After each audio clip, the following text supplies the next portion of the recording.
I never thought I'd find myself here, sitting in the dim glow of the garage light, staring at my wife's car. I was never the type to distrust her, but the past few weeks had been different. Something in the air had shifted, and I couldn't ignore it any longer. I remember the first time it crossed my mind. I was sitting in the living room, flipping through a magazine, when I heard her phone buzz from the kitchen counter. It wasn't unusual for her to get messages. She had friends, work colleagues, and sometimes her sister would text about something trivial. But this time, it was different. The name that appeared on the screen, Jake, stood out. The name didn't sound familiar. It wasn't one of her usual contacts. I shrugged it off at first, attributing it to a coworker or perhaps an old acquaintance. But as days went by, that name kept popping up, always at odd hours. It became a subtle reminder that something was off, but I wasn't ready to acknowledge it. It wasn't until the late-night phone calls, with her speaking in hushed tones, that I began to wonder. I tried to convince myself it was nothing. Maybe it was just work stress. She had been acting a little distant, a little preoccupied, but maybe it was nothing. People go through phases, right? But when she came home from work one evening with the smell of unfamiliar cologne clinging to her, my heart sank. It was a smell I didn't recognize, one that wasn't hers, and it lingered in the air long after she'd left the room. The pieces started to fall into place, but I wasn't ready to confront her. I didn't want to be the paranoid husband. I remember standing in the doorway, watching her pack her things, as she threw on a jacket to head out again, looking nervous. "Where are you going?" I asked, trying to keep the tremor out of my voice. She smiled, but there was something forced in the curve of her lips. "Out with Sarah," she said, and before I could ask more, she was gone, the door shutting quietly behind her. I tried to distract myself, work, TV, anything to keep my mind occupied, but the question kept gnawing at me. Why was she acting like this? Why did I feel so distant from her lately? My heart twisted with each unanswered question, and I realized that the woman I had once known so well now felt like a stranger to me. That evening, I sat down on the couch, reviewing the events in my mind. I recalled the small details, the missed calls from unknown numbers, the late-night text messages, the unexplained absences. I was running out of excuses. I wasn't imagining it. Something wasn't right, and the more I ignored it, the more my gut told me to face the truth. In that moment, I made a decision. I would find out the truth, no matter the cost. And the car, the one place I knew she would never expect me to look, felt like the first place to start. I remember walking towards it slowly, the sound of my shoes against the concrete driveway echoing in the quiet night. The headlights were dimly glowing, casting long shadows across the driveway. As I approached the car, I could feel my heart pounding in my chest, like it was trying to break free. I hesitated, fingers resting lightly on the door handle. The engine was cool to the touch, and the faint smell of leather and perfume still lingered in the air. I slid into the driver's seat, my hands trembling slightly as I reached for the glove compartment. It wasn't a random decision. I knew she kept some of her personal things there. Her makeup, tissues, some receipts. But what if there was more? What if, in this small corner of her life, I could find the one thing I needed to finally confront her? I slowly opened the compartment, the rustle of paper quiet in the stillness. Then, something caught my eye. A small envelope, its corners slightly bent, peeking out from beneath a pile of receipts. My breath caught in my throat. I pulled it out carefully, staring at the handwriting on the front. It wasn't her handwriting. With a sense of dread, I opened the envelope and found a single photograph inside. My hands shook as I looked at it, a picture of my wife, laughing and holding hands with a man I didn't recognize. The image was grainy, taken in a darkened room, but there was no mistaking it. She was with him, not alone, and they looked far too comfortable together. My world tilted on its axis. The suspicion I had tried to dismiss suddenly had a face, a name, and undeniable proof. Every doubt I'd ever had came rushing to the surface in that one moment, and the weight of the photograph in my hands felt like a physical blow. The smell of the cologne in the air, the late nights, the name Jake flashing on her phone, it all came crashing down on me at once. I was no longer living in a world of denial. The truth was right in front of me, and there was no escaping it. I sat there in silence for what felt like hours, staring at the photograph, feeling a mixture of disbelief, anger, and heartbreak. It wasn't just a betrayal. It was a complete unraveling of everything I thought I knew about my marriage. My mind raced, but one thought kept repeating itself. I had to confront her. The truth couldn't stay hidden any longer. The photograph sat on the passenger seat of my car, taunting me with its silent accusation. I could still feel the weight of it in my hand, the proof of betrayal that had shattered everything I thought I knew about my wife. I had never felt more conflicted in my life. I wanted answers, but a part of me, the part that had loved her so deeply, hesitated. What if I was wrong? What if there was a perfectly innocent explanation for this? But deep down, I knew there wasn't. I needed to know the truth, and now there was no going back.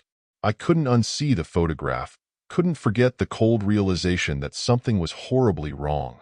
That night, I barely slept.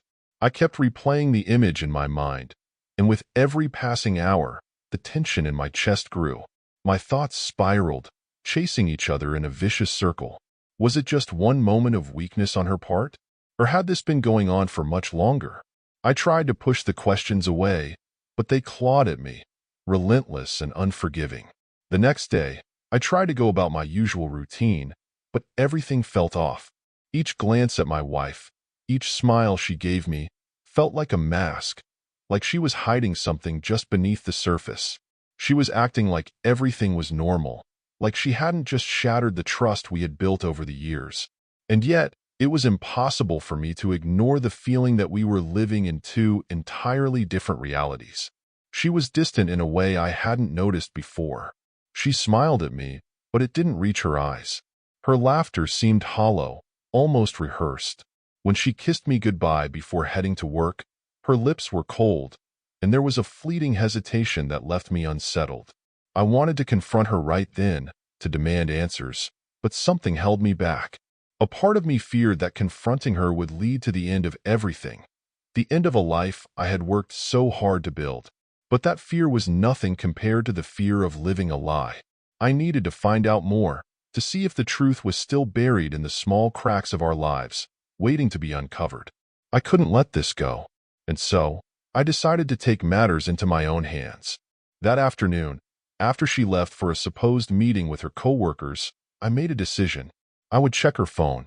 I had never done it before, never even considered invading her privacy in such a way, but at that moment, it felt like the only choice. If there was any chance of finding something that could explain this madness, I had to act quickly. I knew where she kept it. It was always charging on the kitchen counter, right next to the coffee machine. As I walked through the kitchen, I could feel the familiar chill of doubt creeping into my veins. My fingers trembled as I picked up her phone. I didn't even need to unlock it. She had left it open, her messages still visible. The first message that caught my eye was from Jake, the same name from the photograph. My stomach lurched. I quickly read through the conversation, trying to make sense of it. Their messages were casual at first, but the tone grew increasingly intimate.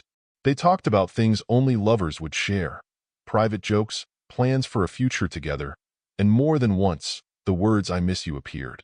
The final message, sent just a few hours before she had left the house that morning, read, "I can't wait to see you tonight." I felt my world crumble as I read those words. My wife, the woman I had married, had been seeing another man, and I had been blind to it. It wasn't just an affair. It was an entire life she had been living behind my back. The realization hit me harder than I expected. The betrayal wasn't just in the act. It was in the lies, the secrets, the trust that had been shattered without a second thought. I didn't know how long I stood there, staring at her phone, feeling like I was suffocating. I was numb, but I couldn't tear my eyes away from the screen. Every message confirmed what I already knew deep down, but I couldn't stop reading. I wasn't looking for answers anymore. I was looking for a way to make sense of it all. That's when I heard the door open behind me. I quickly slammed the phone down on the counter, my heart racing in my chest. My wife stepped into the kitchen, her eyes briefly flickering to the phone before returning to me. "Hey," she said casually, as if nothing had changed. "Hey," I managed to reply, forcing a smile that felt like a mask. There was an awkward silence that stretched between us, thick with unspoken words. I couldn't look at her without seeing the photograph, the messages, the lies. It felt like I was drowning in her silence, in her indifference. But still, I held my tongue. I wasn't ready to confront her yet. Part of me still held on to the hope that there was an explanation, even though every ounce of logic told me otherwise. She walked past me, heading toward the living room. I could hear her moving around, gathering her things, but my mind was elsewhere. I had seen enough. There was no denying it now. The pieces of the puzzle were falling into place, each one heavier than the last. The more I thought about it, the more the anger began to build up inside me. I wanted to confront her, to demand the truth right then and there, but I couldn't. I wasn't ready to face the possibility that everything I thought I knew about my marriage was a lie. The truth was too painful, too overwhelming. Instead, I decided to call my best friend, James. I had confided in him before about the little things that had been bothering me, and he had always been supportive. He was a good listener, the kind of friend who would tell me what I needed to hear, even if it wasn't what I wanted to hear. I dialed his number, trying to steady my breathing as the phone rang. James picked up on the third ring. "Hey, man. What's up?" he asked, his voice warm and familiar. I need to talk to you," I said, my voice shaking. "It's about Sarah." I could hear him sit up straight. "What's going on? Is everything okay?" I hesitated for a moment before telling him about the messages, about the photograph, about everything that had been weighing on me. When I finished, there was a long silence on the other end of the line. "I'm sorry, man," James finally said. That's really tough. What are you going to do?" "I don't know," I admitted, feeling the weight of it all. "I don't know if I should confront her or if I should just walk away. I'm so lost, James." He paused for a moment before answering.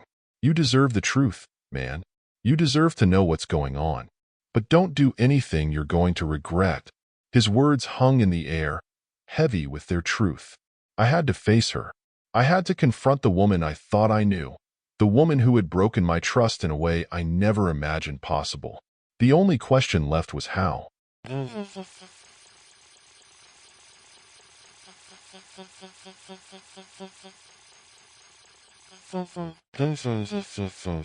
I couldn't escape it. The truth had been stalking me, waiting for the moment when I would finally be forced to confront it. It had been hovering just beyond the edge of my consciousness, impossible to ignore but even harder to face. And now, standing next to my wife's car, I had no choice but to look directly at the evidence that would shatter everything. It was late afternoon when I decided to take the step I had been avoiding for days. I couldn't wait any longer. The doubts that had been gnawing at me had grown into something too big to ignore. I needed to see it with my own eyes, to touch it, to feel it. I couldn't keep living in a world where I wasn't sure if the woman I loved was lying to me. I needed undeniable proof, something so irrefutable that even my heart, still clinging to hope, couldn't deny it.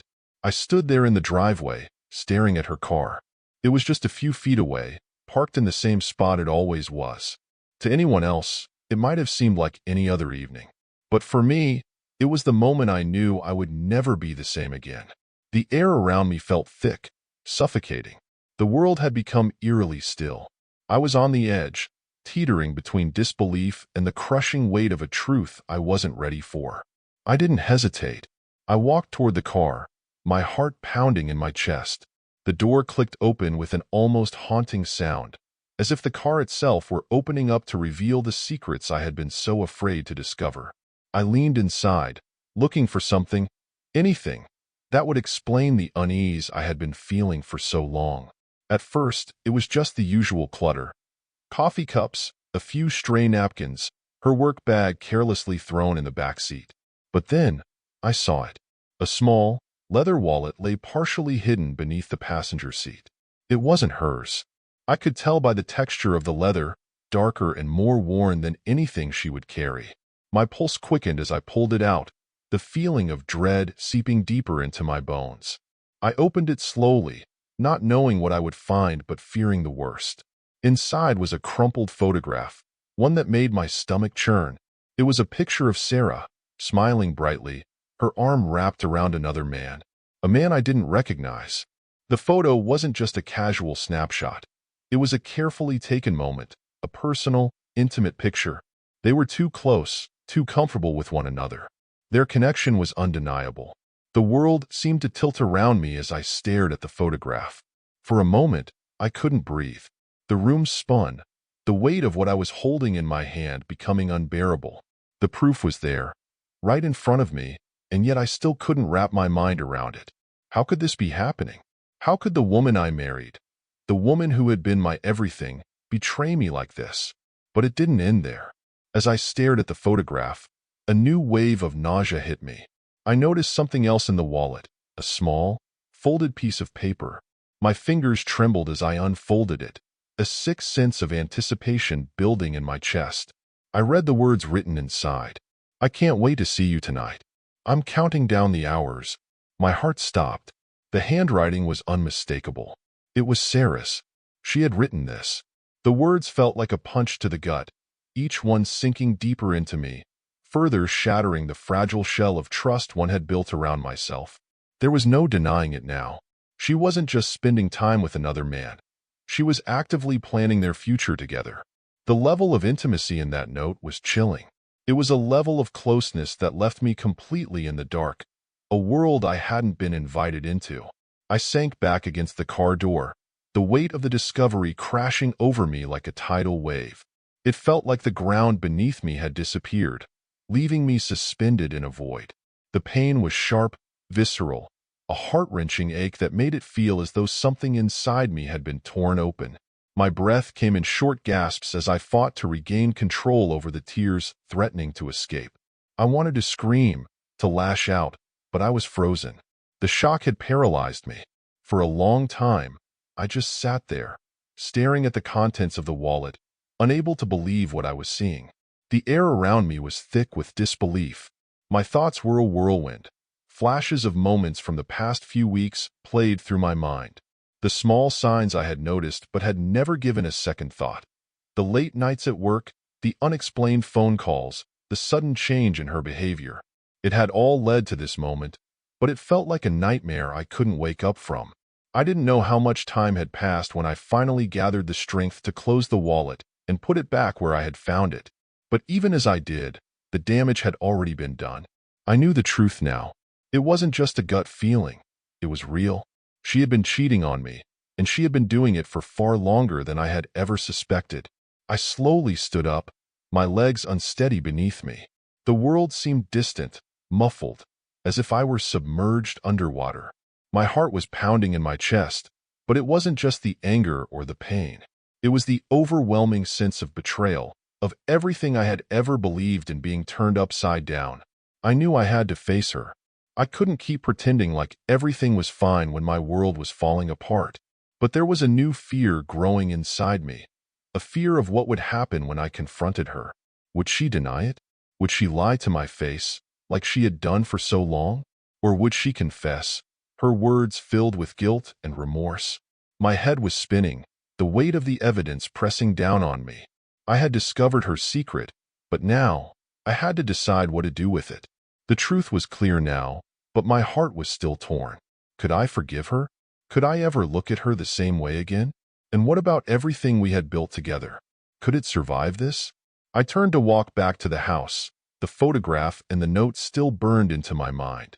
My every step felt heavier, each one carrying the weight of 1,000 unanswered questions.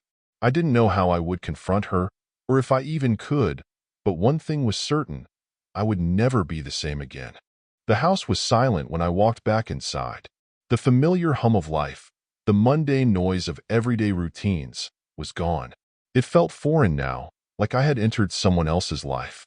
I had just discovered that the woman I thought I knew better than anyone had been hiding a part of herself from me, a part that had shattered everything I believed about our relationship.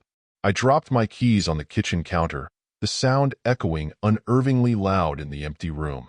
My body was on autopilot, moving through the motions, but my mind was elsewhere, lost in the whirlwind of what I had just learned. The photograph, the note, her lies, everything felt suffocating. I had found the undeniable truth, but it wasn't the release I had hoped for. It was just the beginning of the storm. I wanted to scream, to tear down the walls of this house, but my body wouldn't cooperate. My hands trembled as I leaned against the kitchen island, trying to steady myself. The weight of the betrayal was still settling in, each passing second feeling like another layer of grief being added to my chest. I didn't know how to process it, how to make sense of it. It was like I was in two worlds at once, the one I had always known, and the one that was now irrevocably changed. The woman I loved had betrayed me, and the person I had been before this moment seemed like a stranger. I walked into the living room, where Sarah was sitting on the couch, scrolling through her phone. She looked up when she heard my footsteps, but her smile faltered the second she saw my face. I knew she could feel the shift, feel the change in the air. It was as if she sensed that the ground had cracked beneath us. "Hey, you okay?" she asked, her voice laced with concern. But there was something in her eyes, something that was far too practiced, too calm for someone who had just been caught in a lie of this magnitude. I stood there for a moment, staring at her. I wanted to say something, anything, but the words were stuck in my throat. The anger was building inside me, but so was a deep, consuming sadness.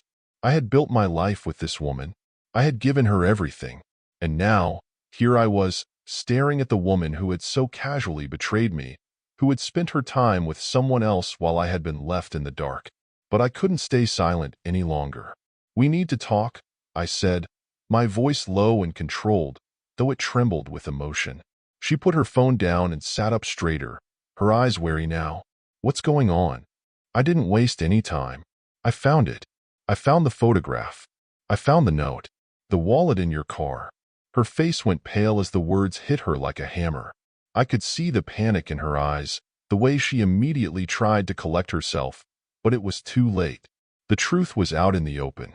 I don't know what you're talking about," she stammered, but her voice was shaky, and I could see the guilt in her eyes. She wasn't fooling anyone. "I know about you and him," I said, the words cutting through the silence between us. "How long has this been going on?" She opened her mouth to speak, but no words came out. For a moment, she just stared at me, as if she were searching for a way out, a way to explain away the unexplainable. But the silence stretched on, the truth settling between us like an insurmountable wall. "Sarah," I said, my voice quieter now. "How long?" She shifted uncomfortably, her eyes avoiding mine, her hands wringing together. It felt like everything had come to a halt, like time itself had paused, giving her the space to make a decision about how to respond. Finally, she spoke, her voice barely above a whisper. "About 6 months," she said. The words hit me like a physical blow, a sharp pain that sliced through me. 6 months. Half a year of my life had been a lie, and I had never known. I staggered back, my body recoiling from the words. 6 months. 6 months of her living a double life, of her loving someone else while I was left in the dark, believing everything was fine. I couldn't breathe. The betrayal felt like a suffocating weight on my chest. I wanted to shout, to scream, to demand answers, but the only thing I could do was collapse onto the couch. My hands buried in my face, I tried to make sense of what was happening, but it was all too much. Too much to process, too much to bear. I had trusted her. I had given her everything, and she had taken it all and thrown it away. "You're not sorry," I said finally, my voice breaking. "You're not sorry. If you were, you wouldn't have done it in the first place." She was silent for a long time, her eyes filled with guilt, but also something else, something that felt like shame. But it wasn't just guilt. There was a coldness behind her eyes, as if she was trying to distance herself from the consequences of her actions. It was as if she had convinced herself that what she had done was justified, that it was somehow okay. And that made the pain worse. "I never meant for it to happen," she said, her voice trembling. "I never wanted to hurt you." But her words were hollow, empty. The damage was done. I could see it in the way she avoided eye contact, in the way she couldn't bring herself to truly confront what she had done. There was no genuine remorse, just the empty attempt at justification. "You should have thought about that before you made those choices," I said, my voice cold now. I couldn't feel anything but numbness. The anger, the betrayal, it had all been replaced by a crushing emptiness. She stood up then, her hands wringing together. I don't know what to say. I'm so sorry." But the apology felt meaningless. It was too little, too late. I wasn't sure what I wanted from her anymore, whether I wanted her to beg for my forgiveness or just to walk away. The weight of the conversation, the intensity of the truth, had drained me completely. There was nothing left to say. I stood up, not looking at her. I couldn't look at her anymore. I had given her so much, and now all of it had been taken away. I need some time, I said, my voice steady. I need to think. And with that, I turned and walked out of the room. I couldn't look at her anymore, couldn't hear her apologies, because I knew they were just words. Words that could never fix what had been broken. As I stepped out of the house, I knew that I was walking away from something, but I didn't know if it was the woman I loved, or the life I had built with her. The days after that conversation felt like a blur. I moved through life like a person in a fog, barely registering the passage of time. The house was quieter than it had ever been. Every corner seemed to echo the emptiness I was left with.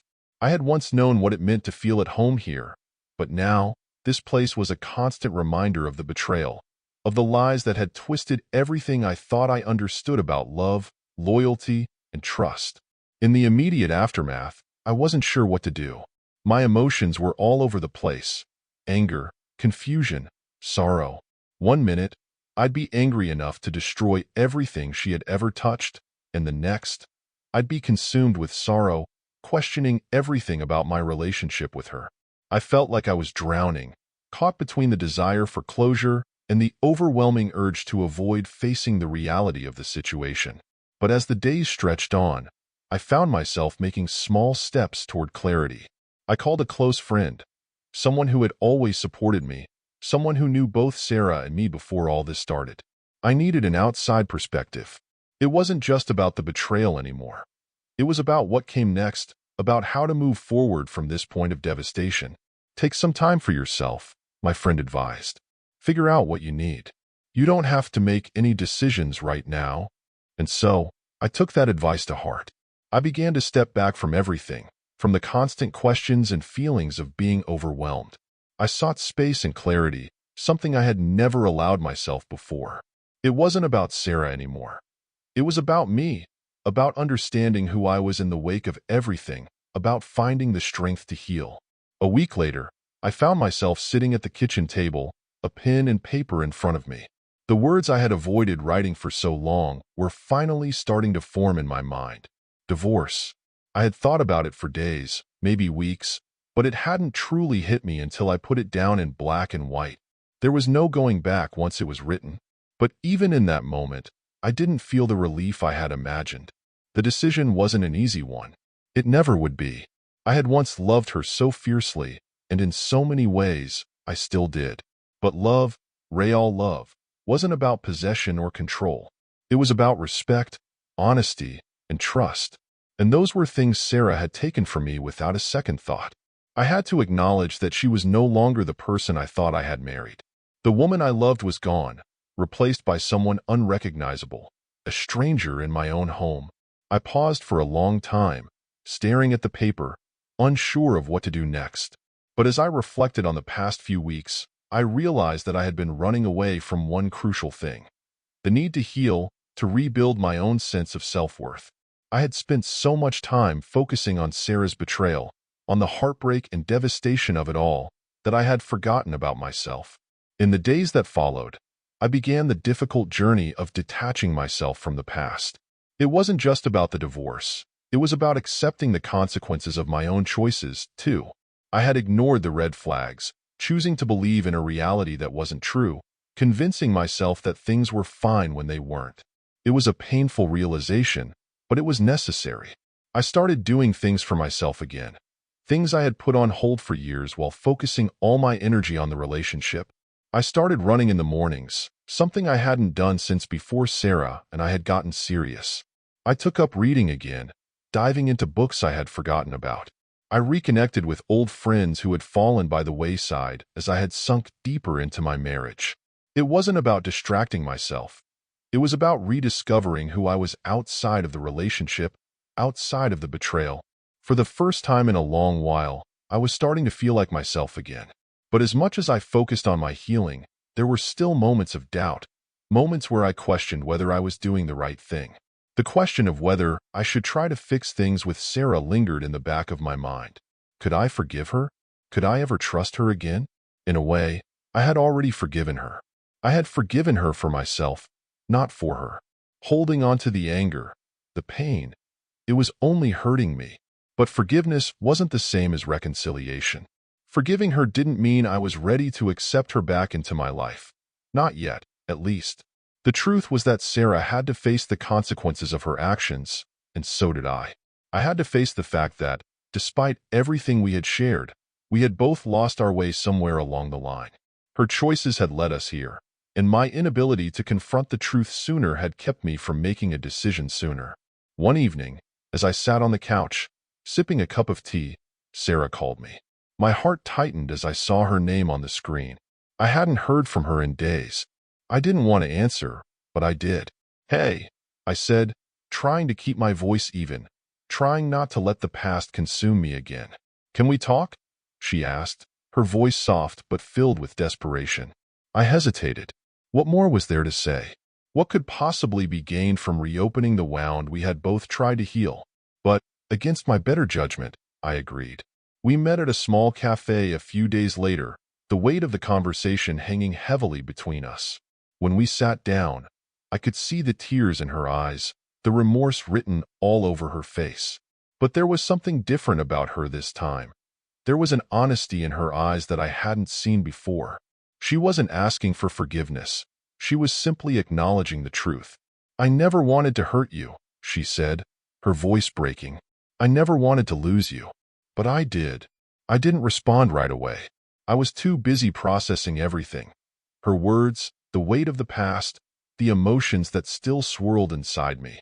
I wasn't ready to forgive her, but I was ready to let go. Letting go of the anger, letting go of the bitterness, letting go of the life I thought I had with her. "I don't know if I can ever trust you again," I said quietly, my voice thick with emotion. "But I have to move forward. I have to rebuild my life, with or without you." And that was it. The decision had been made. I wasn't sure what the future would hold for either of us, but I knew that I couldn't live in the past. I had learned that love wasn't just about holding on. It was also about knowing when to let go. And this was my moment of release. In the weeks that followed, I continued my journey of healing. The pain never truly disappeared, but it started to feel more manageable. I learned to trust myself again, to embrace my own worth. I realized that I didn't need anyone to complete me. I was enough on my own. I had been betrayed, but I hadn't been broken. And in the end, that was the most important lesson of all.